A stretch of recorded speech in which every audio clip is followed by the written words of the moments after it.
Parsha of Kedoshim begins with the concept of Kedusha, of holiness, and it also ends with the concept of Kedusha. The Parsha begins, Vaydaber Hashem Moshe Lemor, Daber el kol adas b'nei Yisrael, speak to all the people of Israel, v'amarta alehem, Kedoshim to you, you shall be holy, ki kadosh ani Hashem Elokechem, because I am holy, Hashem your God. The general question that we ask on the beginning of this parsha is, if we have the 613 mitzvot, 248 positive commandments, 365 negative commandments, we have all these rules, all these laws, why is this charge, why is this command and pasuk necessary that we should strive for Kedusha? If a person is observing all the mitzvot, why is it necessary for the Torah to go out of its way now and also say that a person should be holy? A second related question is, how does a person achieve Kedusha, holiness, in this world? So Rashi here says, Have prushim min harayos, that what does it mean to be holy? That have prushim min harayot umin havera. Rashi says that you have to separate yourself from immorality and sin, and that if you want to achieve Kedusha, you have to separate from things that are forbidden. Ramban has a different understanding of these opening psukim, and he makes a scary observation, a well-known Ramban, who says that a person sheyachol liyot menuvel b'rshus haTorah, that a person could technically follow all the laws of the Torah and still be a degenerate human being. It's a crazy thing that the Ramban seems to be saying, but he's saying that that's what Kedoshim to you is adding on, because he says that a person could follow the rules of keeping kosher, but eat way too much and eat in a sloppy kind of fashion. A person could speak about matters of vanity without technically violating the laws of Lashon Hara. And so what the Ramban says that Kedoshim to you is teaching us is that it's not only obligated to follow the letter of the law, but a person has to follow also the spirit of the law. And the Ramban is kind of conveying the idea that halacha has a purpose. We live a halachic lifestyle and we follow the mitzvos to become better people, to become more honest and more ethical and more compassionate. And that, yes, you have to observe the particulars of the mitzvah, but also you have to observe the spirit of the mitzvah. And to try through the mitzvot and through following Torah, following the mitzvot, doing the mitzvot, to refine your personality to grow in holiness. To do mitzvahs, not just to follow the letter of the law, but also to follow the spirit of the law. But I'd like to, over the course of this year, develop another theme of Kedusha, Labriut, another theme of Kedusha, and of the Parsha.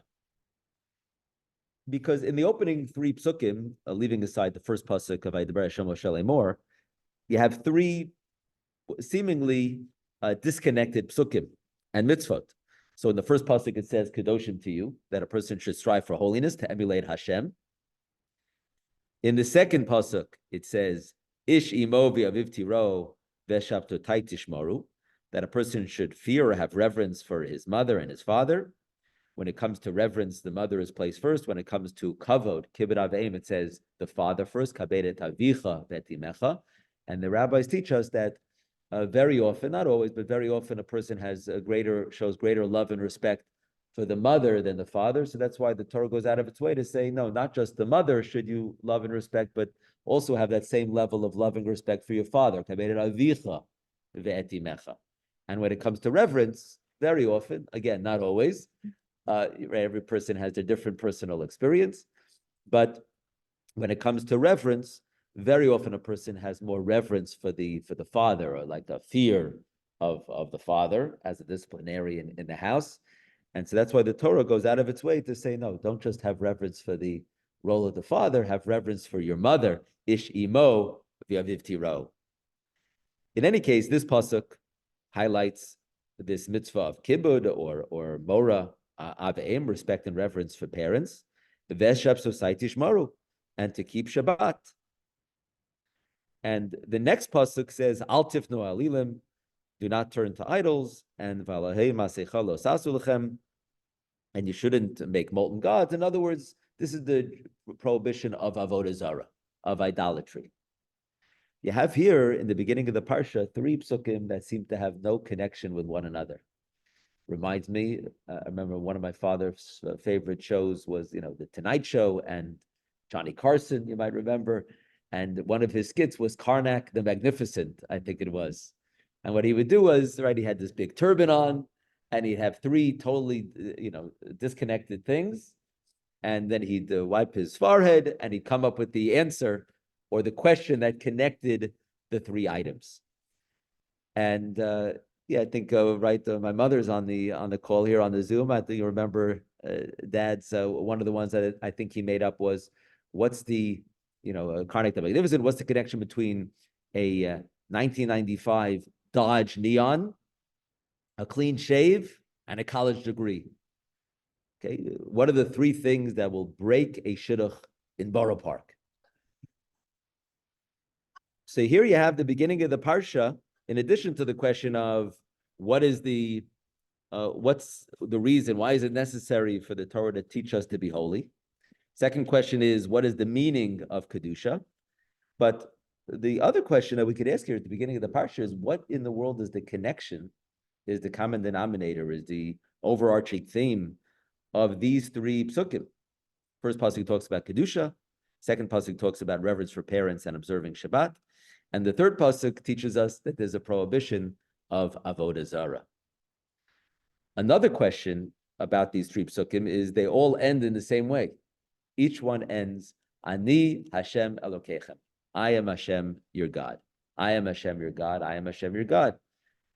Okay, so the question is, why is it necessary for Hashem to repeat and for the Torah to repeat in each pasuk, Ani Hashem Elokechem? There's another question that's raised and pointed out by the Ishbitzer Rebbe, the great Hasidic rabbi in the early 19th century in his Mei Shiloach. He points out that the beginning of the Parsha, it says, Kedoshim tiyu kadosh ani Hashem Elokechem. And there's a very similar pasuk at the end of Parshat Shmini, where if you want, you could turn to it on page 606. It says, Ki ani Hashem Elokechem v'hit kadishtem v'yitem kedoshim ki kadosh ani. Both psukim talk about the requirement for a Jew to strive for holiness in her or his life, and says that you should strive for holiness just like I am holy.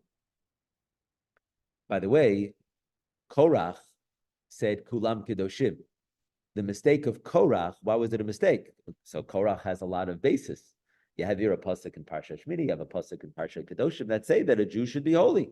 So what was the mistake about Korach? What was his mistake when he said Kulam Kedoshim? So we'll come back to that in a second, at some point. But here the Ishbitzer points out that this pasuk in Parshat Shmini, at the end of Parshat Shmini, seems to be very similar to the pasuk in Parshat Kedoshim. In Parshat Shmini, it says you should be holy. Vit kadishtem, yitem kedoshim. Repeats it. Ki kadosh ani. Here also it says in our parsha, kedoshim tiyu. Ki kadosh ani Hashem Elokechem. So in Shmini it says ki kadosh ani. Here it says ki kadosh ani Hashem Elokechem. But the Ishbitzer points out two other subtle but significant differences. That the pasuk in Shemini is more passive. It says v'yitem kedoshim. You shall be holy it's in a more passive form. Here it says kedoshim tiyu. It's more active. The second difference is really very subtle. It's very easy to miss. That's why we needed the Ishbitzer to point it out. Where he says v'yitem kedoshim, he says ki kadosh ani, points out that the really good eye, we would say in baseball, good eye here on the psukim, that the word ani, ki kadosh ani, the aleph has a kamatz. Some may pronounce this as ani. While in our pasuk in Kedoshim, it says ki kadosh ani. Now, it might be because it's connected to Hashem Elokechem, but the Ishbitzer points out that here ani has a patach. The kamatz has a more of a close sound. and it's called kamatz, which is kamatz means to contract or restrict. Patach has a more open sound, a patach, right? And therefore is called a patach because it's wide open. So the question is, why the similarity here, but really the differences with Parshat Shmini? And so those are the questions on the parsha. Why is it necessary to have this additional charge of Kedoshim? Second question is, how does one achieve holiness in this world? And Rashi gave his explanation, Rabbi gave his explanation, but we're going to offer a third. And what's the connection between these three psukim at the beginning of the parsha? And finally, why is our parsha Kedoshim Tiyu, and especially Ki Kadosh Ani with a patach? So Rav Abba Pasvaler, a student of the Vilna Gaon, offers a beautiful explanation of the three psukim in the parsha. He says that these three psukim are talking to three different types of Jews in three different places on their religious and spiritual journey. The Jewish nation is not monolithic. It's made up of different tribes and all different types of Jews on different levels, different backgrounds, different levels of observance. We all strive for a high level of observance, but we know the reality is that everyone's in a different place. So the opening pasuk says, "Dabrel kol adas b'nei Yisrael v'yamart alehem," excuse me, Kedoshim Tiyu. This opening pasuk is referring to those Jews who are already keeping all the mitzvot. More or less, they're keeping Shabbos and keeping kosher and keeping the Yom Tovim. They're going to the Monday Chumash year, taking time out of their schedule. I mean, these are the serious, advanced level Jews that are studying Torah, keeping the mitzvah. And for these Jews, the Torah is encouraging them to not be satisfied with observance of mitzvot, as important as it is, and as challenging as it is to keep all the mitzvot, but as we said, right, to try to strive to follow the spirit of the law, to try to understand the meaning behind all the mitzvot and how the mitzvot impact us, and to internalize the messages of the mitzvot to reach a level of kedusha. That's the first pasuk. The second pasuk is speaking to a Jew who's maybe not observing all the mitzvot, and so the second pasuk speaks about kibbud avim, keeping Shabbos. So we might say this is talking to the Jew who's not keeping all the laws of Shabbos yet. He doesn't necessarily appreciate or understand that there's a mitzvah of kibbud avim. He's not counting Sfiras Omer. Might be aware of the mitzvah of Sfiras Omer, but he's not counting Sfiras Omer. And so for this Jew, the pasuk comes along and says that that this type of Jew should strive to grow in her or his Judaism, to learn more about the mitzvah, to grow in Shabbos, to grow in Kashrut, to grow in Kibbud Avim, and to keep the mitzvot. And the third pasuk is Al Tifnu Alilim. That's speaking to the Jew who is not thinking about Kedusha. He's not trying to struggle to observe all the laws of Shabbat. But then you have a Jew sometimes who is struggling with faith altogether. Maybe doesn't have such a strong connection to Torah and to Israel. Maybe doesn't have such a strong belief in HaKadosh Baruch Hu. And so the third pasuk is saying to this Jew, Al Tifnu Alilim, don't worship idolatry, which of course was a struggle for many, many Jews over the course of the ages. Nowadays, that's not our greatest struggle. Maybe we have different kinds of idols that people worship, but not the classic form of idolatry.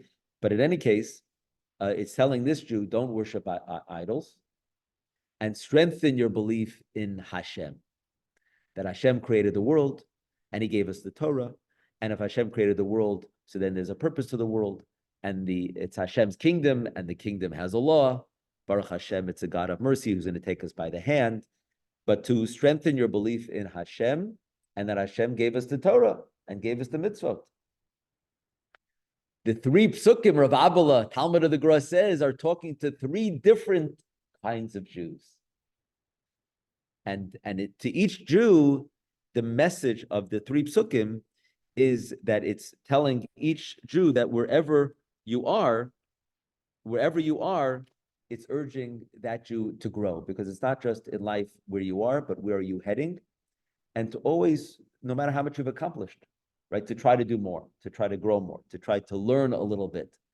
So you have it's the Jew that's at the Kedoshim Tiyu stage and being pushed to Kedoshim Tiyu. You have the Kedoshim Tiyu Jew, then you have the Ishimov, you have the Tiro Jew, and then you have the Al Tifnu Alilim Jew.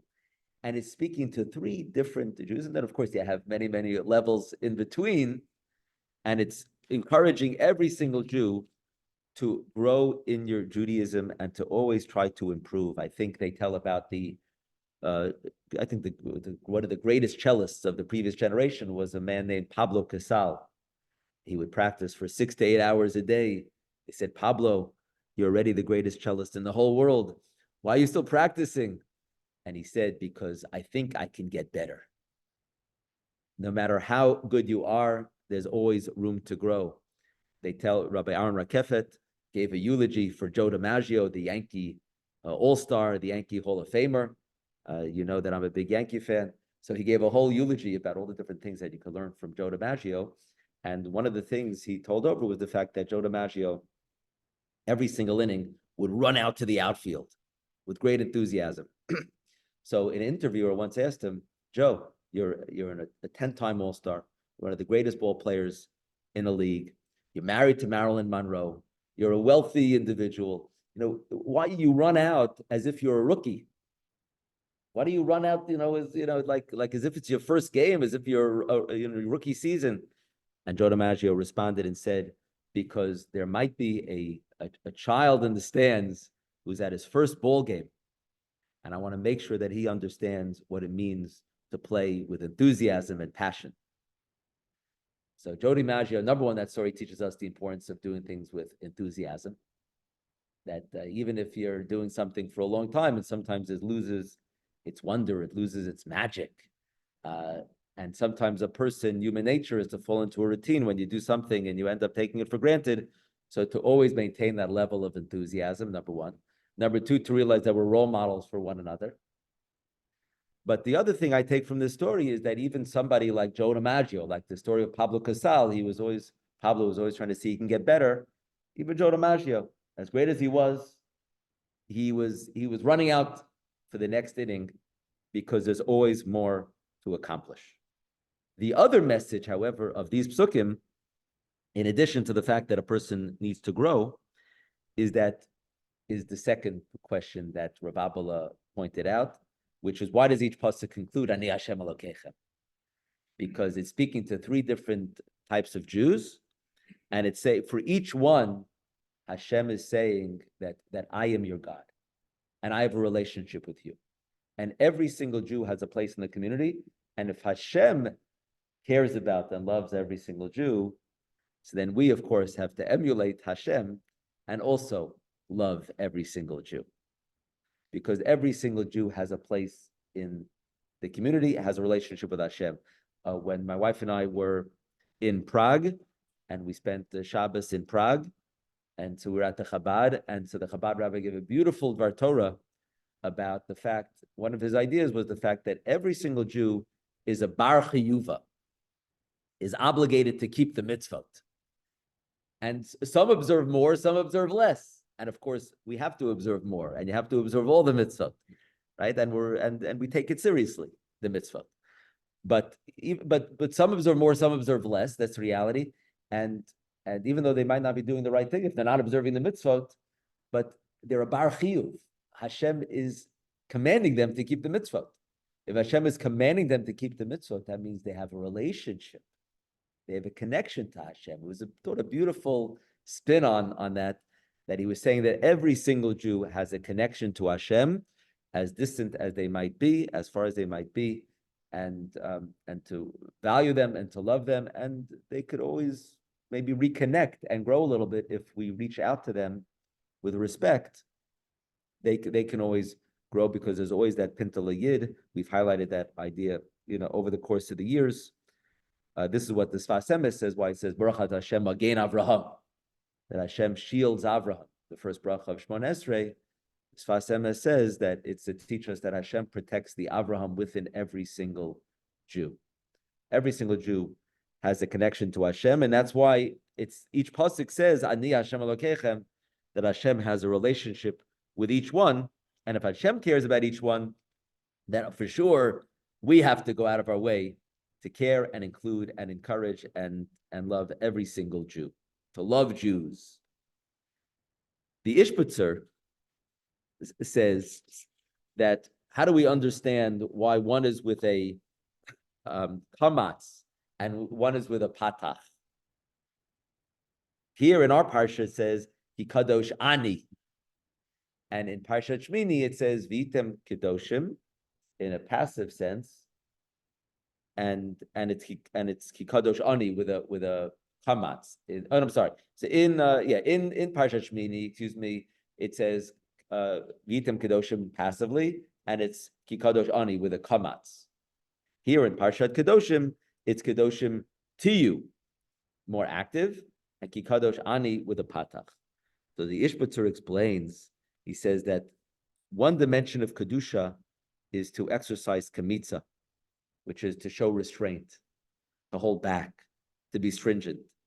As the Ramban said, and as we quoted in the beginning, right? Kedusha obligates us to restrict ourselves sometimes, even from things that are permitted, to make sure we're observing not just the letter of the law, but the spirit of the law. And so the Kedusha of kamitza that's the holiness that's highlighted by Parshat Shmini. Parshat Shmini is talking about all the laws of kashrut, what you're not allowed to eat. These are the foods you have to avoid. These are the things you have to avoid, illicit relationships. And we restrict ourselves from prohibited things. We also try to limit ourselves from materialism and those types of things out there in the world. And this dimension is more passive. But it's an important dimension of Kedusha, which is the Kedusha of restraint, of limiting, of discipline. And in this way, we also emulate Hashem, who also is mitzamtzem himself. He restricts himself. He separates himself from the world. He gives space to us, right, to be able to make decisions and to choose right from wrong, to choose good from bad. Hashem kind of removes himself as mitzamtzem himself with a certain level of restraint and restriction, and he holds back to give space to human beings. So we also, in a certain sense, emulate Hashem through a Kedusha of restraint, of holding back, of being stringent. The other dimension of Kedusha is the higher dimension of holiness, says the Ishbitzer, and that's the holiness of expansiveness. And with Kedoshim Tiyu of our Parsha, it's more active. And the Torah is proposing that Kedusha is not just a passive restriction, but really is also an active pursuit of Kedoshim Tiyu. And here, Kedusha in this higher form is a more expansive kind of Kedusha. And the way the Ishbitzer puts it is that it's through engagement with the world. It's through, the way I interpret it is through risk-taking. It's through involving yourself with others and opening your hearts and hands to help other human beings. So while Parshat Shemini is with a kamatz, ani, because kamatz is more contraction, that's more a focus on the Kedusha of restraint. Parshat Kedoshim, says the Ishbitzer, is more active, Kedoshim Tiyu. And Ki Kadosh Ani, it's with a patach. It's with a patach. So under the aleph is a patach, and it's a more expansive form of Kedusha. It's a one that it requires us to engage with the world, to expand our horizons, of course, always within the bounds of Torah and Halacha. And the way I connect this Ishbitzer to the Rav Abba Pasvaler is that also Rav Abba is kind of opening our minds and saying that it's not just one type of Jew that keeps all the mitzvot. Of course, we're all striving to keep all the mitzvot as best as we can. But what Rav Abba is highlighting is that Hashem has a relationship with all types of Jews, and we also have to be expansive in who we include in the community, and that Kedusha includes all types of Jews, and Hashem has a relation with each one, and so too we should. And so similarly, the Ishbitzer says with the Ani that this is a higher level of Kedusha, which is to get out there, to take bold action, to spread goodness, to promote moral righteousness and compassion. What's the driving force of halacha? Many would say halacha is an orbit of the things that you can't do. A lot of people have complained to me that in school, in middle school and high school, there's a focus on, okay, you can't do this and you can't do that and you can't do this. And I remember when I was teaching one of my classes in Hafter in New York in high school, so I said that the Torah wants you to enjoy the world. And a senior, he called, I don't know if he called out or raised his hand, he said, that's the first time a rabbi has told us that the Hashem and the Torah wants us to enjoy the world, but with structure. Hashem wants us to be involved in the world, but with a certain level of discipline, so we could be our best selves and we can make an impact and make a potential in a meaningful, disciplined way. So yes, there's 39 prohibitions of Shabbat, and you can't eat chametz, and you can't lie, but that's really half the story. That's the passive kedusha, where the anis, with the kamatz. The active, expansive mandate of Kedoshim to you is that halacha is also asking us to act, to create, to inspire, to give tzedakah. That Shabbos is not just a day to not do things, but it's a day to connect with people, to daven, to learn, to do positive, meaningful things on Shabbat, and to just utilize our energies to impact the world. So that's the, I think, insight of the Ishbitzer of why it's Ki Kadosh Ani and Rav Abba Pasvaler as to why you have three different psukim. The Kedusha here at the beginning of the Parsha, so what is Kedusha? We tend to think that Kedusha is that you should be in splendid isolation, separated from everything else. What the Parsha teaches us here is, it says, Daber el kol adas b'nei Yisrael. Rashi says, Melamed shenemra Parsha zu b'hakam le'shorov gufei Torah tluim ba. That this Parsha was said b'hakel. It needed to be taught with the entire assembly together. And why? Because the Chasam Sofer says that to achieve Kedusha, yes, you have to separate yourself from the inappropriate things. But if you want to reach a level of Kedusha, so he said you can't just meditate in isolation. He said, that the will of Hashem is to connect with other people and to love other people.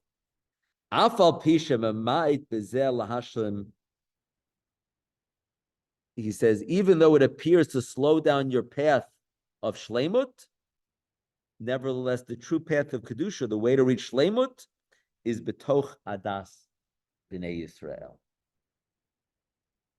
Parshat Achrei is perhaps more of a focus on the laws of Bein Adam L'Makom. Parshat Kedoshim, you'll see in this Parsha, it's very much a lot about V'havta l'recha kamocha. That's right. That pasuk is found in this week's Parsha of Kedoshim. Lo telech rachel b'yamecha, lo samar al dam re'echa. So you have a lot of the mitzvot in the Parsha of Kedoshim. This is Kedusha. I thought Kedusha means to separate. That's one dimension of Kedusha. But the other dimension of Kedusha is to engage. And there's all types of Jews, three levels, three psukim. You have the Kedoshim Tiyu, you have Shmir Shabbos, and you have Avod, the Al Tifton Al Jews, right? And so you see that there's the other dimension of Kedusha, which is to engage and be involved and to be expansive with the Patach, and to recognize that there's all types of Jews that are part of the community, and that not only do you have Bein Adam L'Makom, but it teaches us the primacy of Bein Adam L'Chaveiro in the Jewish tradition and the way we live as Jews, that to reach Kedusha is to actually reach out to other people, even if you think that it's kind of slowing you down in your striving for Kedusha. No, really, that's part of how a person grows in his Kedusha, is to reach out to others.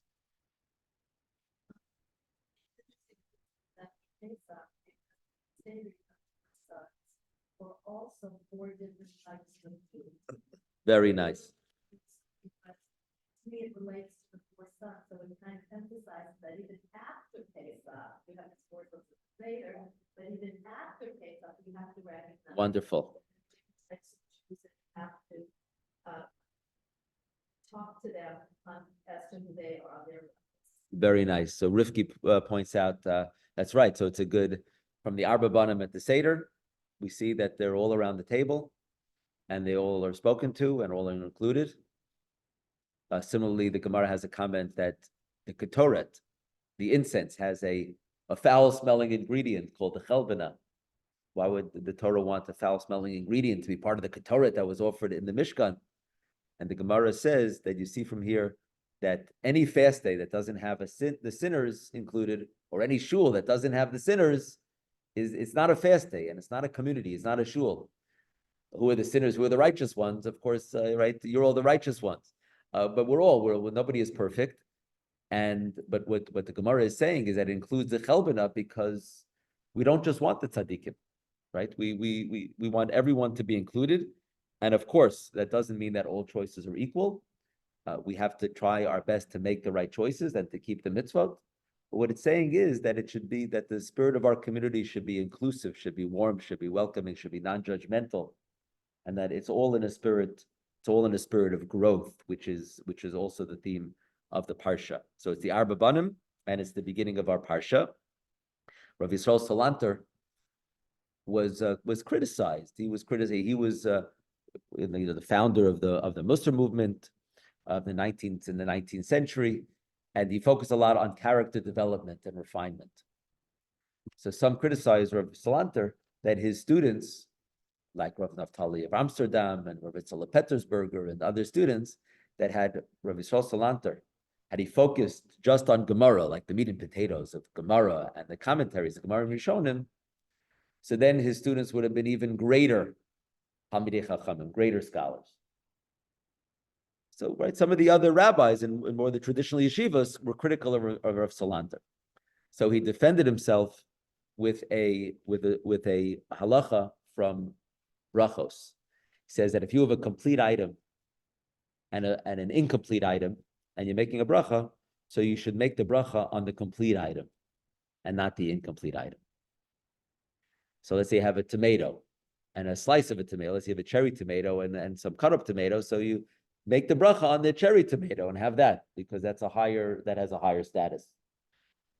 And also, if you have something that's bigger and something that's smaller, you have a bigger challah and a small challah. So also, it's nice to make the bracha on the bigger item, right? Because the bigger item also has a certain status in halacha.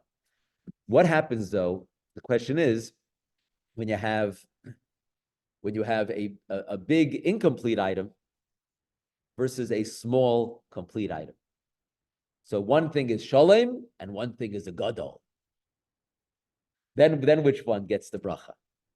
This is the classic Shalashudas question. You have the big chunk of challah left over from lunch, and you have a couple of rolls. And the halacha is that you make the bracha of hamoti, whatever bracha it is, you make the bracha on the complete item. So Rav Salanter said, you see from here that shleimut is more important than gadlut.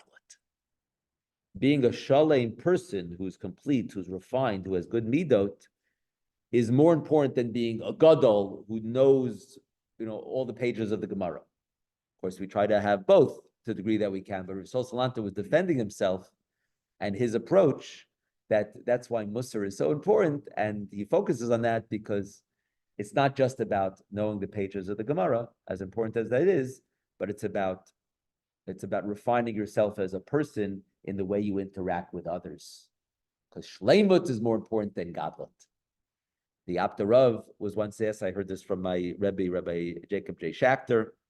He was asked, where do you find Ahavas Yisrael in Parshat Balak? Because in this week's Parsha, it says the Ahavta, it speaks about Ahavas Yisrael, but where do you find Ahavas Yisrael in Parshat Balak?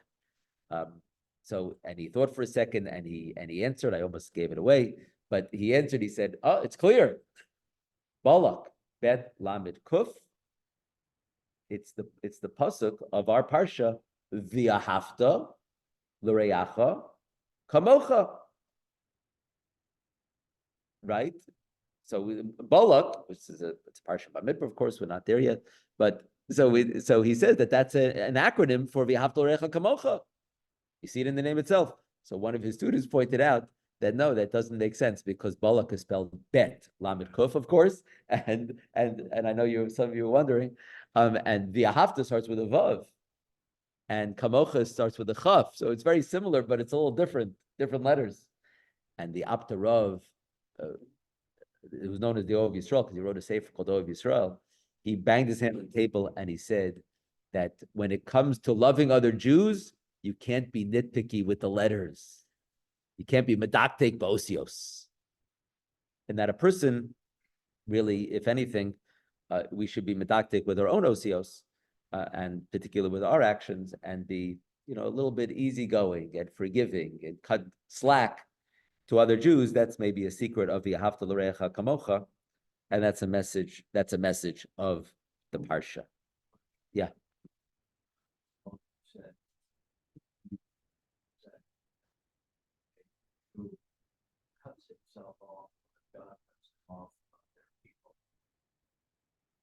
What is the consequence of that for a president? Okay, Baruch's question for those online is that if somebody is cut off from the people, or what chooses to cut himself off from the people, so how do we relate to that kind of Jew? So that's an interesting question you're asking in terms of whether a person deserves to be cut off from the people, because there's a punishment known as karet. That we leave up to HaKadosh Baruch, we leave up to Hashem to decide. So we don't judge. But let's say if look, you can't change the world, and you can't convince every single Jew to, let's say, support the Jewish people and support Israel. And we, unfortunately, sadly, there's Jews who are so distant from Israel and so distant from the Jewish people that that they're causing problems to our nation today. But I think every situation is different, and some people you just can't convince. But then you have a lot of times there are people more in the middle. Sometimes there's a level of ignorance. And so, of course, you want to make sure that you and your family are not going to be influenced by such a person. But a lot of times, if you approach the person with respect, a lot of times it's just there's ignorance. They just don't know better. And so whether it's about Israel or whether it's about mitzvot or whatever it might be, perhaps you can make a difference in helping them understand better about these issues. It reminds me, I think it was Rav Halberstam who said that for the first part of his life, he wanted to save the world. Then he realized he couldn't save the world, but he should just focus on his community. Then he realized that, I can't really change my community. All I could do is work on my family. And now I realize that even my family, I could really just work on myself. And how do we work on ourselves? It's developing our connection to Hashem and also developing our relationship connection with others. But you can't save the world and you can't save everyone else. That's why I was telling that story. Yeah, Rifki. Right.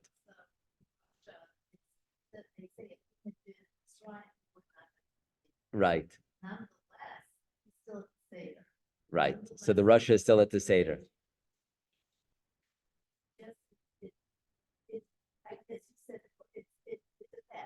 It depends. That's right. Right. Right. So maybe I'll conclude with the message of I think a lot of you know that the gematria. So since you mentioned the Russia is around the table. We do seem to take like a little bit of a harsh stance against the Russia, but he is invited to the Seder, and each year we invite him back. Then, although it's been pointed out that there's maybe the fifth Jew that's not at the Seder altogether, but the Russia is at the Seder, and what do? We say Hakeh Chinav. We're supposed to blunt his teeth. So there's a cute gematria that I'll remind you of, where the gematria numerical value of Russia is 570. And if you take away Shinav are the teeth, Shinav is Shin Nun Yud Vav is 366. 570 minus 366 is 204, which is the numerical value of tzaddik, which is a righteous person.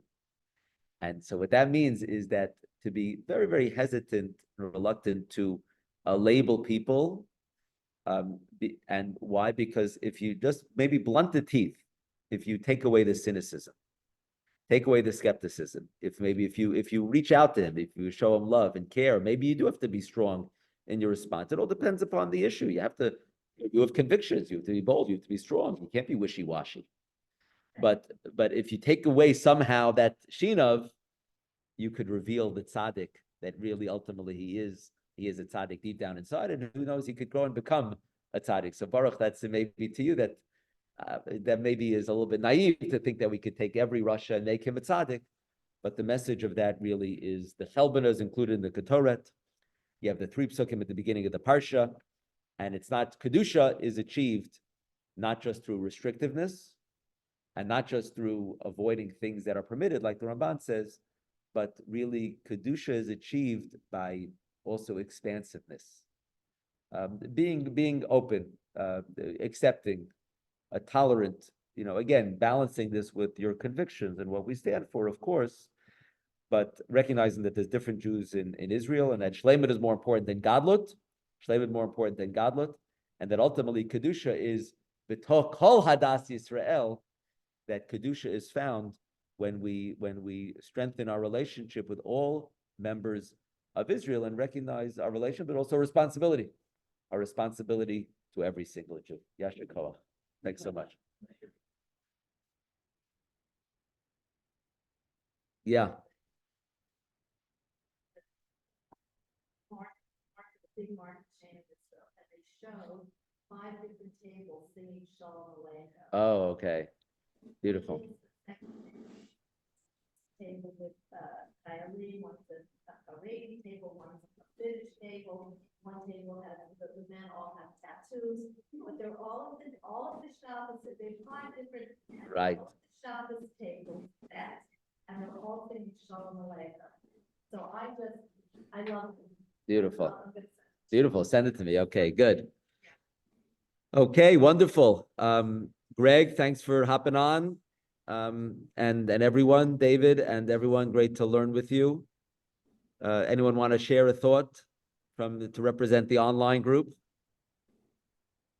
You don't have to, no pressure. Marvin, good? Thank you for calling on me. I always thought that the Musar was so involved with details that they missed the connection to the Jews who weren't ready yet for those details. Aha. Got it. Interesting. Meaning, okay, good. Meaning that there's such a focus on details, but sometimes there's other things. There are Jews that are not ready for it. It was not welcoming, as opposed to, for example, Chabad now. Chabad welcomes everybody, not that they're not attending to details, but if you are not there yet, they still welcome you. Nice. Certainly Chabad demonstrates that Ahavas Yisrael in a beautiful way. So that's a good point, Marvin. Okay, Yom Tov, Shavua Tov, and thanks so much for joining. Thank you, Rabbi. Thank you, Rabbi. Thank you. Thanks so much.